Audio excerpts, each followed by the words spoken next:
Eco Tejas world class electric bike అతి తక్కువ ధరలోనే. టాలీవుడ్ కు రేవంత్ సర్కార్ బిగ్ షాక్ ఇచ్చింది. ఇవాళ సినీ ప్రముఖులతో జరుగుతున్న సమావేశంలో బెనిఫిట్ షోలపై సీఎం రేవంత్ రెడ్డి మాట్లాడారు. తెలంగాణలో ఇకపై బెనిఫిట్ షోలు ఉండవని, టికెట్ రేట్ల పెంపు జరగదని రేవంత్ రెడ్డి క్లియర్ గా చెప్పేశారు. అసెంబ్లీలో చెప్పిన మాటకు కట్టుబడి ఉన్నామని రేవంత్ పేర్కొన్నారు. తెలంగాణ ప్రభుత్వం టాలీవుడ్ కి పూర్తి మద్దతుగా ఉంటుందని కూడా ఈ సందర్భంగా సీఎం రేవంత్ రెడ్డి భరోసానిచ్చారు. అనంతరం సంధ్యా థియేటర్ ఘటనపై ఆయన ఆవేదన వ్యక్తం చేశారు. ఒక మహిళ ప్రాణాలు కోల్పోవడం వల్లనే తమ ప్రభుత్వం ఆ ఘటనను సీరియస్ గా తీసుకుందని సీఎం రేవంత్ మరోసారి చెప్పారు.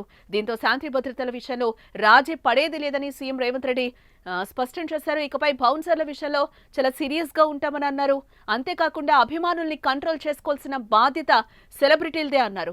ప్రభుత్వం ఇండస్ట్రీతో ఉన్నామని భరోసా ఇచ్చారు. అలాగే తెలంగాణ రైజింగ్ లో ఇండస్ట్రీ సోషల్ రెస్పాన్సిబిలిటీతో ఉండాలని అన్నారు.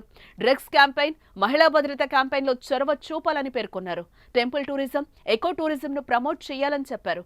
ఇన్వెస్ట్మెంట్ల విషయంలోనూ ఇండస్ట్రీ సహకరించాలని కోరినట్లుగా తెలుస్తోంది. ఇక తమ హయాంలో ఇండస్ట్రీ కోసం 8 జీవోలను ప్రతిపాదించాం, స్పెషల్ ఇన్సెంటివ్స్ అందించామన్నారు రేవంత్ రెడ్డి.